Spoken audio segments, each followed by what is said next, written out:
Hey, we'll start this one. Hi, my name is Eric Singer. I'm a dialect coach. You may have seen me here before talking about accent performances in movies. What do Texas accents and South Asian accents have in common? The answer is retroflexion. So today I'm going to offer you some quick and easy ways to tell one accent apart from another when those two accents are pretty similar in a lot of ways. Can you ask somebody to say a simple phrase to try to tell whether they're from, say, Australia or New Zealand? I'm originally from Sydney, Australia. From Philly, PA. Yorkshire, New Bedford, Massachusetts. Number one, how to tell an Australian from a New Zealander. I don't think I've confused an Australian accent with one from New Zealand. I do get a lot of the British accents wrong, though. There are just so many. That, unless actually it's an accent from Newcastle, then I think I could identify that 9 out of 10 times. What's another one? Irish accents sometimes give me trouble. I may confuse someone from parts of the States with someone from parts of Canada, especially if they aren't using words heavy in vowel sounds. I think it's that OU sound that gives it away. House, about. It's the slang someone uses, their word choice, that helps me try to figure out where they're from before an accent would. But yeah, if you can think of two accents that you tend to confuse, what are they? We can use the kit vowel. In Australia, there's a realization that is not too far off from my own American accent, for instance, something like an I sound. An Australian might say that something like this. Myth, myth, myth. New Zealanders tend to centralize this sound. So instead of the tongue being arched up a little bit towards the front of the mouth, it's relaxed down a little bit towards the middle of the mouth, and you get something closer to a schwa, kut. You can hear that here. Myth, myth, myth, Myth, and myth, myth. and myth. So there's one actually very famous phrase Okay. that you can use that you could ask somebody at a cocktail party, say, to pronounce, to try to tell whether they're an Australian or a New Zealander if you're not sure. And that phrase would be fish and chips. An Australian might say that something like this, Fish and chips, fish and chips, fish and chips. whereas the New Zealand version might sound more like this. Fish and chips, fish and chips, fish and chips, Fish and chips, fish and chips, fish and chips. fish and chips. Number two, how to tell somebody from the north of England from somebody from the south of England. It sounded like the New Zealand accent had a rising intonation, and the one from Australia was going lower at the end of the sentence. I read once that in Australia there are less regional accents, but then they were comparing that to England. So they were saying less regional accents than England, but they have so many there. So not sure how many regional accents there are in each place. If you know, please weigh in. Many accents in both places, of course. But the cool thing is you can draw a line straight across England. North of that line, strut words like cup, under, mother, love, son, are going to have a vowel sound something like u, very similar to the vowel sound in foot words like wood, butcher, woman, look. Here is a Northern English person, and you can hear their strut vowel. Cup, cup, cup.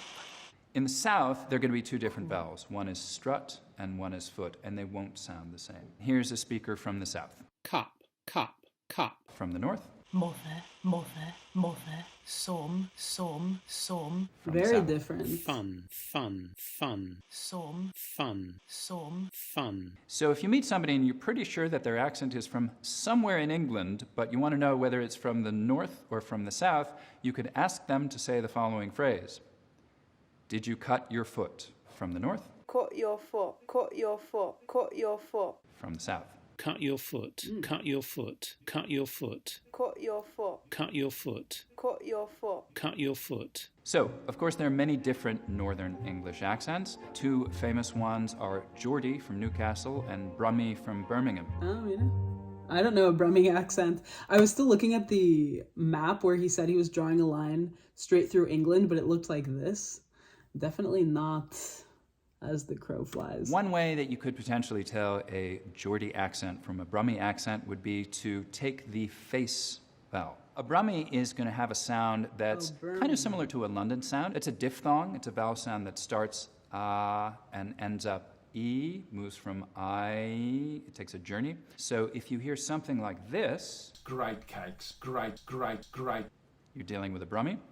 If you hear something that's much more monophthongal, E, something like this, great cakes, great. then you're dealing with a Geordie.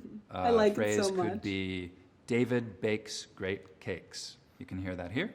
David bakes great cakes. David bakes great cakes. Bakes great cakes. Bakes great cakes. Bakes great cakes. Next up, New York and Boston.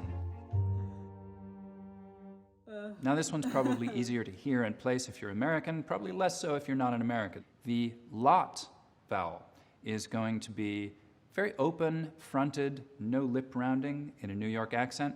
Lot, hot, not, God. Here's a New York speaker. Not. It's going to be a little bit lip rounded in a Boston accent, so more like lot, God. Here's a Boston speaker. Not. So here's a phrase you could ask somebody to say. That's not a lot of pots. If they say it with an ah, that's not a lot of pots, they're probably from New York.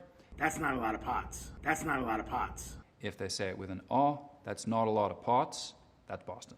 That's not a lot of pot. That's not a lot of pot. That's not a lot of pots. That's not a lot of pot. That's not a lot of pots. That's not a lot of pot. Next up, New York City and Philadelphia.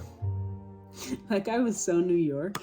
The Boston accent sounds to me that it has an invisible W in the word. Pots. I don't know. I don't interact with that accent at all. I don't know anyone from there. Maybe Bill Burr. So both New York City and Philadelphia raise the trap vowel in certain circumstances, so you'll get air instead of ah. They do it in different places. In a New York accent, you get trash and traffic. You also get sad and bad. Here's a New York speaker. Trash. Whereas in Philadelphia, those are not some of those trap words that are going to get raised. We're going to get other ones like man and hand. So you'll get something more open like my own, traffic, trash, sad, bad. Here's a Philadelphia speaker on similar words with a different sound. Traffic. So if you want a quick cocktail party test, you could have somebody say trash or traffic. Trash. Traffic. That's it for accent party tricks. I'm Eric Singer. Okay. I wouldn't have been able to identify that Philadelphia accent. It sounded neutral to me. But yeah, I did learn from this video that it could be the vowel sounds that give away somebody's accent. If you know what to look for, which I probably wouldn't most of the time. But if you can think of a tip or a trick on how to identify the accent in your region, let us know. And thank you for sending this in. It's from Wired's YouTube channel. I believe they're associated with the magazine. We watched a video from them on Henry Rollins a while back. But I'll make sure to link this channel and the specific video in the description for you. But this could be a whole game trying to identify accents. It could be a game that spans multiple languages as well. The Spanish version could be fun because the accents are so distinct. Someone from Argentina does not sound like someone from Spain. And then if they're from Spain, a Madrid accent is not like a Basque accent, which is not sounding like someone from northern Mexico. But I was thinking halfway through that it's probably your exposure to an accent that makes it easier to identify, right? I'm sure Australian people are less likely to confuse their accent with a Kiwi accent, or someone from Birmingham is less likely to confuse their accent with a Geordie accent. Back to Australia, in Mexico City, I met an acquaintance's son. He was probably 4. And they were saying, oh, our son, he's learning English. You should speak to him in English. So I introduced myself, and the boy answered in an Australian accent. And he was using words that I wasn't familiar with. And I thought, where is that coming from?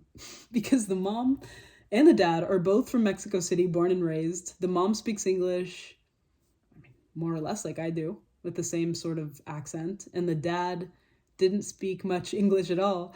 And they were saying it's because he watches a show called Bluey. I didn't know what that was. I guess it's this child's cartoon with Australian characters. And then it made us get into this conversation about the Peppa Pig effect or Peppa Pig syndrome, where kids in North America are starting to speak with British accents from watching a show called Peppa Pig. But I thought it was so charming and random, but cute from this kid. And they have seen examples of that happen in adults, just on different scales. I have a friend from Stuttgart, Germany, and for the majority of the time that I've known her, she's spoken English with a German accent. But now it's been 5 years that she's been living in London. And the last few times we've spoken, it sounds like she's adopting a British accent, which I guess isn't uncommon. She's around British people all day. She goes to uni in London. Her boyfriend's from London. I think the more you're around the sound, or a way of speaking an accent in this case, your mind, I don't know if this is subconsciously, I guess it's unconsciously, wants to adopt the speech pattern that it hears and replicate that sound for probably so many reasons. I'd have to look into a study that might cover that. Any of the reasons I'd give you right now are guesses, but let me know if something similar has happened to you. And leave your thoughts on languages and accents down below. And if you can think of another linguistics video, please let me know. I was thinking about going for one of those books that make up their own language, like Clockwork Orange or Star Trek or some other example I can't think of right now. But I remember we did that in a past video. I just can't remember which it was. So I'll recommend the book that a subscriber recommended to me. It's called Babel, Around the World in 20 Languages. And this one's a good one if you like not only linguistics, but travel as well. It gets into why some languages are mass adopted while others aren't, or scripts, alphabets, compares and contrasts languages, and it also gives you short histories of countries as it relates to this subject. Let's go with music in different languages. And I did just have to double check the lyrics on these to make sure I wasn't recommending you something based solely off of the beat, but had some sort of heinous lyric in another language. So out of the three, 2 survived. The first is from a Portuguese singer. Her name is Rita Villan, and the song is Trago.